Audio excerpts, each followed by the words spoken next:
Time چاہیے, پھر زیادہ سے زیادہ 14 دن 14 ڈیز ملیں گے, لیکن آپ نے دیکھا کہ مہینوں گزر گئے. اب نیگلیجنسی جتنے لوگوں نے بھی کیے وہ ہندوستان کے ہو سکتے ہیں یا دشمن ہیں یا اس سازش میں وہ برابر کے شریک ہیں یا کوئی وجوہات. اب ان کی بھی انویسٹیگیشن ہونی چاہیے کہ یہ اس میں کیا وجوہات ہے, کون سے وجوہات ہے. کوئی بین الاقوامی اس میں عزائم شامل ہیں کہ یہ انویسٹیگیشن اب تک شامل نہیں ہو سکے, کیونکہ دیکھیں اس سیما کے کیس میں دونوں ممالک پاکستان اور ہندوستان دونوں انویسٹیگیشن چاہتے ہیں, اور دونوں اطراف, دونوں ممالک, دونوں ریاستوں کے جتنے بھی جو عملدار ہیں, جتنے بھی وکلا ہیں, وہ سب چاہتے ہیں کہ فیئر انویسٹیگیشن آئے. سیما کیسے ہندوستان پہنچی؟ سیما ہندوستان پہنچی تو اس کو کس نے فیسیلیٹیٹ کیا؟ سیما کے کیس میں 14 ڈیز کے بجائے مہینوں 6 سے 7 مہینے کیسے لگے؟ اور جو انویسٹیگیشن ادارے تھے ان کی نیگلیجنسی وہ اب تک ظاہر نہیں ہوئی ہے, اور ان کے خلاف بھی کوئی قانونی کاروائی نہیں ہو سکی. اس کی وجوہات کیا ہے؟ ہم تو یہ ڈیمانڈ کرتے ہیں ہندوستان کی سرکار سے, پاکستان بینگ پاکستانی میں یہ ڈیمانڈ کرتا ہوں کہ ہمیشہ ہندوستان یہ ہم پر پاکستانیوں پر الزامات لگاتا رہتا ہے. کبھی آپ نے اجمل قصاب بھیجا, کبھی حافظ زعید بھیجا, کبھی کون بھیجا. اب سیما آپ کے پاس پہنچی ہے, پاکستان کے کیسے سیما ہندوستان پہنچی؟ آپ کے ایک ہندوستان کے شہری نے ان کو جو ہے ورگلایا, اس کو اکسایا, اس کو جو ہے فیسیلیٹیٹ کیا, وہ ہندوستان آئی ہے. اب ہم پاکستان سے بیٹھ کر ہم تمام ہندوستانیوں سے, ہندوستان کے اداروں سے, ہندوستان کی ریاست سے ہم فیئر تفتیش چاہتے ہیں کہ ہمارا سٹیزن آف پاکستان ہندوستان کیسے پہنچا, کس نے ان کو پہنچایا ہندوستان. ایسا تو نہیں ہے کہ ہندوستان ماضی میں جتنے الزامات پاکستان پر لگاتا رہا کہ citizen of Pakistan border cross کر کے, جو یہ الزام ہوتا ہے, میں الزام کی بات کرتا ہوں, الزام لگاتا ہے کہ ہندوستان آ کر وہ کوئی کام کرتے, تو ان کے پیچھے بھی آپ اپنے سٹیزن آف انڈیا ڈھونڈیں. آپ ہندوستان کے ادارے میں بیٹھے ہوئے جو لوگ وہ ڈھونڈیں, کیا ان کو بھی تو فیسیلیٹیٹ نہیں کرتے جس طرح سیما کو فیسیلیٹیٹ کیا گیا ہے؟ ہم چاہتے ہیں اس کیس میں جتنی بھی نیگلیجنس ان کو بھی سامنے لایا جائے. اچھا سر, اور جو لیگل سوال ہیں ادھر جانے سے پہلے ایک ہمارے دیکھنے والے ہیں شہریار صاحب, وہ سوال کر رہے ہیں کہ جو غلام حیدر کے منہ بولے سالے ہیں اے پی سنگھ صاحب, وکیل ہیں, دعویٰ کرتے ہیں جی میں وکیل ہوں, تو کیا وہ سیما حیدر کے کیس میں اب وکالت کا رول پلے کر سکتے ہیں؟ کیونکہ مومن ملک صاحب نے ایک تو ان کو لیگل نوٹس بھیجا, اور جتنے بھی جرائم ہو رہے ہیں, کرائم ہو رہے ہیں, ان کے وہ برابر کے شریک ہیں. تو ایک کرائم میں شریک جرم ہونا اور اس کے بعد اسی کی وکالت کرنا, کیا قانون کے مطابق اے پی سنگھ صاحب بھی کر سکتے ہیں سر؟ وکالت اس کی کر سکتے ہیں اگر ضرورت پڑتی ہے تو؟ اب تک تو وکیل نہیں ہے وہ.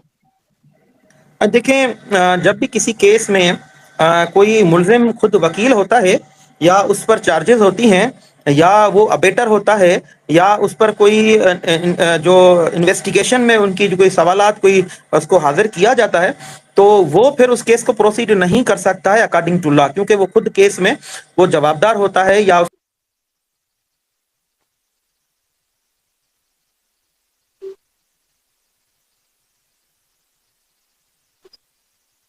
پہلے ڈے سے ہم یہی کہے کہ اے پی سنگھ سب سے ڈکٹیٹر ہے.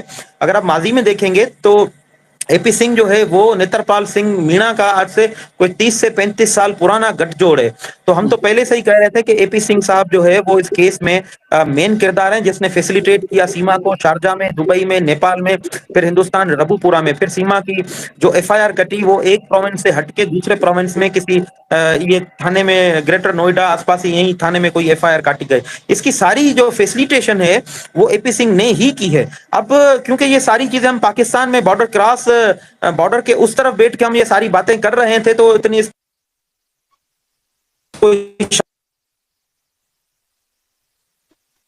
فائل بھی ہم نے خبر کا نام ہے نہیں ہے. ملک صاحب آئے ہیں, انہوں نے تو سرپرائز دے کے تمام ہندوستانیوں پاکستانیوں کو حیران کر کے رکھ دیا ہے کہ ایک تو انہوں نے یہ ثابت کیا کہ کورٹ فائل پر اے پی سنگھ کا نام ہی نہیں ہے, وہ وکیل ہی نہیں ہے, اس کا وکالت نامہ ہی کیس میں نہیں ہے. اس کے بعد مومن ملک صاحب نے وہ کڑیاں ملاتے ہوئے جو ہم بارڈر کے اس طرف سے کہہ رہے تھے, وہ مومن ملک صاحب نے وہ کڑیاں جوڑی ثبوتوں کے ساتھ وہ پیش کی, اور یہ ثابت کرنے میں وہ کامیاب ہو چکا کہ اے پی سنگھ اس کیس میں مین جوابدار ہے, سیما کا فیسیلیٹیٹر ہے, اور غلام حیدر کا جو کیس ہے اس میں بڑا کردار جو ہے وہ اے پی سنگھ کا رہا ہے. تو ہندوستان کی جتنی بھی بار ایسوسیشنز ہیں ان کو ایکشن لینا چاہیے, اس کا جو لائسنس ہے فل فور معطل کیا جائے, اور ہندوستان کی جو پروسیکیوشن ڈپارٹمنٹ ہے ان کو میں گزارش کروں گا کہ اس کیس میں اس کو اے پی سنگھ کو شامل تفتیش کیا جائے, انویسٹیگیشن اس سے اسٹارٹ کی جائے. اچھا سر, گزر سر وہ جو بیل آرڈر تھے اور سیما سچن کی اور نترپال کی جو بیل اپلیکیشن تھی وہ بھی محمد ملک صاحب سرٹیفائڈ کاپی لے کے آئے, اس کے حساب سے چونکہ جب 3 جولائی 2023 کو گرفتاری ہوئی، اس کے بعد پھر 2 دن کے بعد ان دونوں کی سچن اور نترپال کی ضمانت ہو جاتی ہے اور 3 دن کے بعد سیما کی ضمانت ہوتی ہے.